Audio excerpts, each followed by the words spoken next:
Na sua opinião, tem alimentos que desfavorecem isso? Total. Olha Memória. aí, ó, viu? Total, atenção aí, Atenção. gente. Dessa parte cerebral nossa, né? Então, tem muitos alimentos que favorecem e desfavorecem a parte cerebral. Muitas alunas falam assim, PD, impressionante como meu raciocínio melhorou. Sim. Eu não sinto mais sono, eu durmo melhor, eu acordo mais bem disposta e o meu trabalho multiplicou. Mas pensando em tudo isso que você falou, PD, a gente imagina do porquê que a gente te trouxe aqui hoje, né? Exatamente.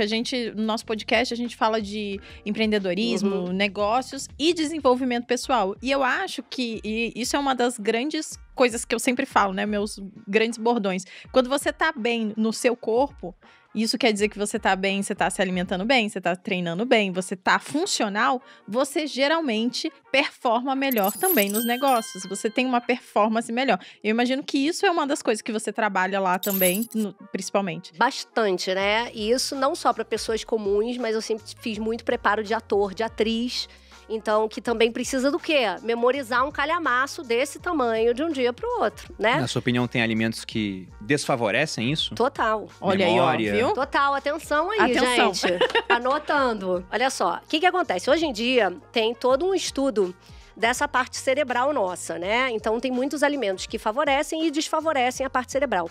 Uma das piores coisas que geram inflamação no nosso cérebro, envelhecimento do nosso cérebro, é açúcar, que é proveniente também de quê? De grãos e de carboidrato. Então, a galerinha do arroz, do feijão, de muita batata. O problema, gente, não é o arroz e feijão. Tô voltando nesse assunto. Porque senão depois vão falar, Senão, então ele não é pode. contra arroz e feijão. Não, eu não sou contra arroz e feijão. A questão é a seguinte, tem gente que come o quê? Arroz, feijão, purê e farofa, né? Aí, de sobremesinha, come um quarto de uma melancia. Aí, no lanche da tarde, come uma tapioca recheada, né? De mel com coco, vamos supor. Tudo isso aí é natural. Até agora, É né? isso. Só que aí o que faz? Bombardeio de glicose, que chega lá no teu cérebro, começa a te dar um embotamento cerebral, você começa a aumentar a tua produção de insulina, que é um hormônio natural que a gente produz toda vez que a gente come carboidrato mesmo. Só que esse mecanismo, ele começa A falha? a falhar com o tempo, né? E aí a chegada de componentes importantes lá no teu cérebro, para ele funcionar com exatidão, com plenitude, com foco, com atenção, fica perdida. Não só cai o teu desempenho intelectual, né, de foco, atenção, cognição e etc., mas você fica mais propenso a várias doenças que hoje são comuns. Compulsão alimentar tem relação com esse aspecto de... É como se fosse assim, gente, um diabetes do cérebro, sabe assim? Que hoje em dia já tem a diabetes tipo 3, que eles falam que é o Alzheimer, né? Que é a progressão disso, isso, né? Exatamente. É o final disso. Só que tem outras doenças, além do Alzheimer, do Parkinson, da demência, que estão relacionadas a esse tipo de diabetes cerebral. A gente tem compulsão alimentar, que é uma coisa que eu lido diariamente, o tempo todo, um atrás do outro, na clínica, nos cursos e tudo. E também outras coisas, déficit de atenção, que está aumentando muito, autismo, que está aumentando muito, bipolaridade, um monte de clientes tomando remédio para bipolaridade, esquizofrenia, várias doenças já relatadas. Está ficando comum. Estão ficando comuns e têm relação com essas doenças metabólicas que as pessoas estão desenvolvendo. Só que antes o nome dessas doenças era o quê? Diabetes, pré-diabetes, gordura no fígado, obesidade. Agora são as doenças cerebrais e emocionais, mas que a origem é toda a mesma, a alimentação errada, né? Então, a pessoa que escolhe o carboidrato, é legal, o carboidrato tem o seu valor, obviamente ele não precisa ser excluído da alimentação, mas hoje o que está mais em voga para tratar todos esses problemas cerebrais é uma dieta com conteúdo de gordura mais alto. Curiosidade, mesmo antes de eu entrar na vida do Bruno e ajudar ele a se alimentar melhor, ele já era uma pessoa extremamente carnívora.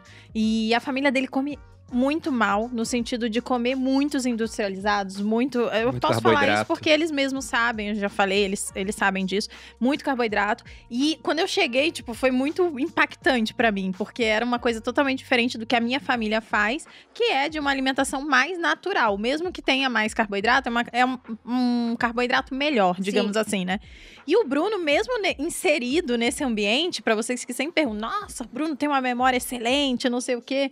Não sei se é coincidência ou não, mas ele sempre foi uma pessoa que comeu menos carboidrato. Sempre. Não é verdade, amor? Exceto o açúcar. Não, é porque naturalmente na minha alimentação eu também colocava mais proteína. Aí ficava saciado mais rápido, comia menos carboidrato. Mas a minha família era pão de manhã, pão no final da tarde, no almoço, a maioria, arroz com feijão, com uma farofa, um monte de carbo e uma proteínazinha desse tamanho, porque carne é cara. Aí eu comia bastante carne e meu avô falava, nossa, muita carne. É o que eu gostava, né? Não que ele deixasse de comprar. Mas essa é a tinha sempre a carne ali, mas ele mesmo, talvez até para que eu pudesse comer mais carne, ele comia menos. Então, no final das contas, eu era a pessoa que tinha maior aporte proteico ali e os outros acabavam comendo mais carboidrato. E é então curioso a culpa é isso. Sua, né, amor? Acaba sendo culpa minha. Mas é curioso isso, porque você deu um exemplo muito bom. Você pegou uma série de alimentos e todos estão presentes na natureza. Pô, o cara olha, nossa, mel, açúcar é ruim, mas o mel é natural, né? Só que não é natural a gente ter acesso a esse tanto de carboidrato de uma vez. Se a gente for voltar para esse período aí no Paleolítico, ou até depois disso, quando é que o cara achava carboidrato? Eu, quando militar, eu passei um tempo no meio do mato, já fiz sobrevivência na região amazônica, e você não vê uma fruta, não tem uma maçã na Amazônia. A maçã não tem, mas tem banana. Não vai ter banana. Se tiver uma banana lá realmente madura, vai ter um monte de bicho que vai achar banana antes de você. Você simplesmente não acha carboidrato. E aí, de repente, a pessoa vai e bota, sei lá, 500 gramas de carboidrato de uma vez pra dentro. Então, isso, por mais que seja feito com alimentos presentes na natureza, acaba não sendo uma conduta natural. E aí, uma coisa, por exemplo, que eu noto, isso não só no consultório, mas, por exemplo, nos desafios que eu faço, que a galera entra muito pra emagrecer, fazer uma dieta low carb, uma dieta cetogênica, que é esse tipo de dieta com mais gordura e bem pouquinho de carboidrato, muitas alunas falam assim, PD, impressionante como meu raciocínio melhorou. Sim. Eu não sinto mais sono, eu durmo melhor, eu acordo mais bem disposta e o meu trabalho multiplicou minha potencialidade. Por quê?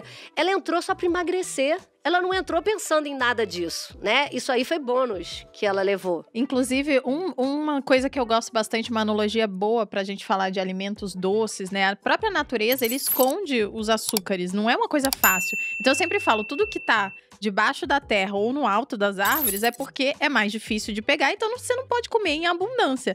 Então, se tá ao alcance da sua mão, tipo abobrinha, né? Vagem, né? Folhas, alface, são coisas que nem a natureza quer muito, né? Não tá muito. Então, você pode comer em abundância as frutinhas menos doces, né? Berries e tal. Você pega uma amora lá, essas mais selvagens, silvestres mesmo, elas não nem são doces. Doces, bem ácidas. Exatamente.